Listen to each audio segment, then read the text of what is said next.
வாங்க நைட்டு நம்ம உறவுகளுக்கு வந்து நம்ம கேம்பேர் கொடுத்துருந்தோம். கேம்பேர் வந்து பார்த்திங்கன்னா ஃபேமிலி தான். ஆனால் கேம்பேர் குளிருதுன்னு சொல்லி கேம்பேர் கேட்டாங்க. இன்க்ளூடிங்கில் அதாவது காம்ப்ளிமெண்ட்டாக தான் கொடுத்துருந்தோம். ஆனால் பார்த்திங்கன்னா குழந்தைங்க நெருப்பை பார்த்ததும் அழுக ஆரம்பிச்சிட்டாங்க.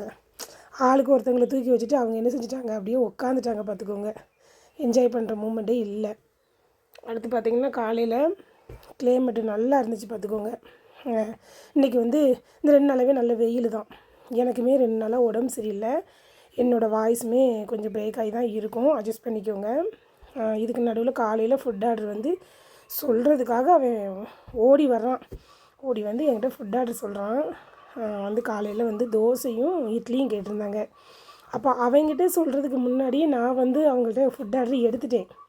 அப்போ நானுமே ரெடி பண்ணிட்டேன். பார்த்துக்கோங்க, ஒரு பக்கம் இட்லி வச்சுட்டு இன்னொரு பக்கம் தோசைக்கல்லும் வச்சு மாவை கரைச்சிக்கிட்டு இருக்கேன். அப்போ தான் வந்து ஃபுட் ஆர்டரே சொல்கிறான். அப்போ கெஸ்ட்டுக்கிட்ட பேசிக்கிட்டே இருந்துட்டான். அப்போ நான் வந்துட்டு காலையில் செக் அவுட் ஆகிற டயத்துக்கு போய் ஃபுட் ஆர்டர் எடுத்துருவேன். என்ன தான் உடம்பு சரியில்லைனாலும் சரிங்க, நம்மக்கிட்ட வந்துட்டு போகிற உறவுகளுக்கு நம்ம ஒரு நேரம்னாலும் சாப்பாடு கொடுத்தா மட்டும்தான் திருப்தியாக இருக்கும். அதனால் மதியத்துக்கு வந்து பார்த்திங்கன்னா என்னக்கா சமைக்க போகிறேன்னு தம்பி கேட்குறான். அதுக்கு வந்துட்டு நான் உடம்பு சரியில்லை, அதனால் கஞ்சி போடலாம். கஞ்சியும் இந்த வந்து தட்டம்பயிறு பயிறு காய் சொல்லுவாங்க இல்லையா, அந்த காயை வந்து பொரி போடணும் அப்படின்னு சொல்லி அவன்கிட்ட விளக்கம் சொல்லிக்கிட்டு இருக்கேன். இது எதுக்குக்கா கட் பண்ணி வச்சுருக்கிற அப்படின்னு சொல்லி கேட்குறான். அப்போ நான் வந்து கஞ்சி போட்டு நம்ம பயிறு கூட்டு வைப்போம், பயிறு காய் கூட்டு வைப்போம் அப்படின்னு சொல்லி சொல்லிகிட்டு இருந்தேன்.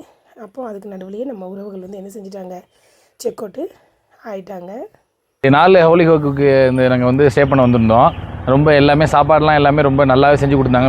வீட்டு சமையல் முறையில் நாங்கள் எங்களுக்கு எந்த ஒரு தொந்தரவும் இல்லை. நல்ல ப்ரைவேட்டாக நல்ல ப்ரைவசியோட ஃபேமிலி வந்து தங்கிறதுக்கு சரியான இடமா இருக்குது. நீங்கள் யாராவது வந்தீங்கன்னா இங்கே ட்ரை பண்ணி பாருங்கள். அக்கா எல்லோரும் நல்லபடி பார்த்துப்பாங்க. அவ்வளோ நீங்கள் சொல்லுங்கள். ரொம்ப என்ஜாய் பண்ணோம். இந்த ஒரு ஃபேமிலி ட்ரிப் வந்தோம். 3 எங்கே ஹோட்டல் கிடைக்குதுன்னு அலைஞ்சிட்டு இருந்தோம். அப்போ இங்கே தான் நமக்கு பீஸ்ஃபுல்லாக இருந்தது. கேம்ப் ஃபயர்லாம் போட்டு சூப்பராக அருமையாக கொடுத்துட்டாங்க. அருமையாக இருந்தது. நல்லா என்ஜாய் பண்ணோம் ட்ரிப்பை. தேங்க்யூ. எல்லோரும் வாங்க. வந்துன்னா எல்லோரும் வந்து அக்காவை கான்டாக்ட் பண்ணுங்கள். கீழே அக்கா டிஸ்கிரிப்ஷனில் அக்கா நம்பர் இருக்கும், அக்காவுக்கு ஃபோன் அடிங்க. வணக்கம்.